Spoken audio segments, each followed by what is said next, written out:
So, how do you feel you'd like to be represented? In the media? Yeah, in the media. Well, as an individual and a person of worth. My granddad's lived in Coventry for the majority of his life. I think it was in the 50s he met my grandmother Floss. Unfortunately, she passed away 20 years ago now.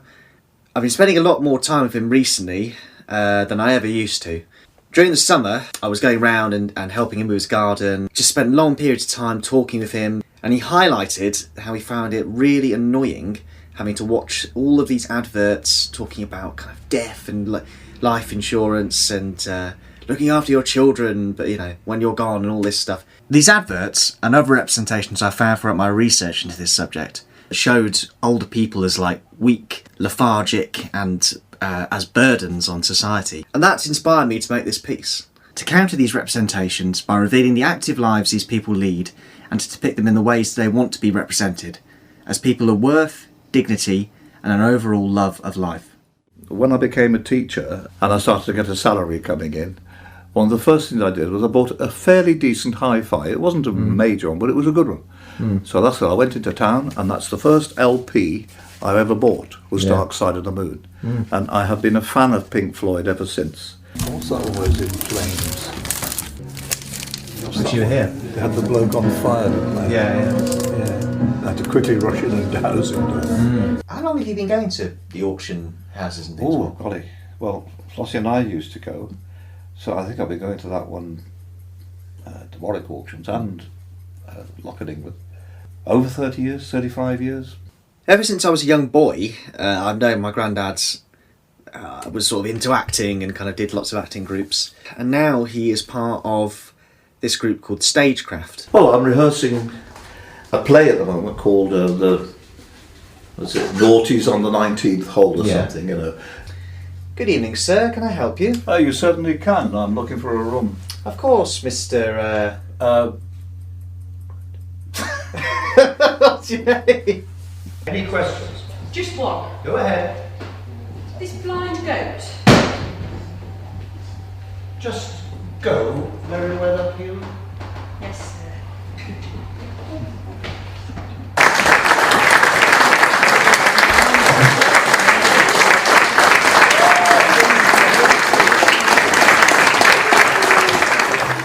When I was at the Stagecraft rehearsal for this play, I met this guy called Paul, and he was just fixing a light at the back of the room, but he was actually a crucial part of that company. He designed the whole set, he was doing all the cues and art direction. He was basically like a co-director or a co-producer with the main producer, Steve. He knew my dad, actually.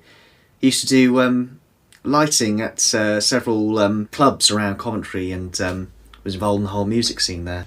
I've got this year's year planner planned out. Yeah. And I've it'll only be old age and mobility that will stop me. I mean, at the moment, I do struggle to climb ladders with a dicky hip. Yeah. And it's not getting any better. But the jobs I can't do, other members of the team can do. So, there's nothing to stop me keep going. Vicky's one of Grandad's closest friends. She's also involved in the Stagecraft group and lots of ladies singing groups that the company provide. And I went along to this singing group in which she's performing and this other woman called Margaret. Baby, baby, baby, don't leave me.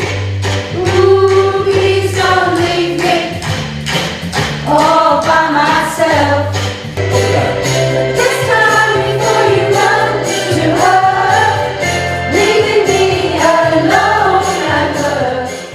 You see people of your age group kind of well represented in a sort of fair, accurate way?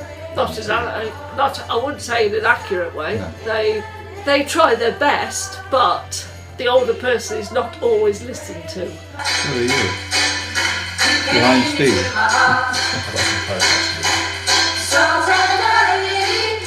Are you pleased with how you guys came across? Yes, Singing and everything? very good. Our class, we're a very close-knit class, and we're very special to each other. Stop in the name of love before you break my heart. I met Margaret at the Stagecraft group as well, and she was the prompt giver at the group.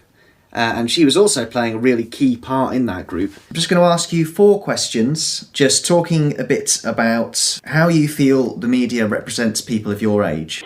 Well, I don't have a problem Yeah? with the way that the media portrays us. No. You know, I don't feel that we're unfairly portrayed. But Yeah. then again, I'm not somebody that is consumed with facts and figures and how they should be viewing us and how they are and how they're not.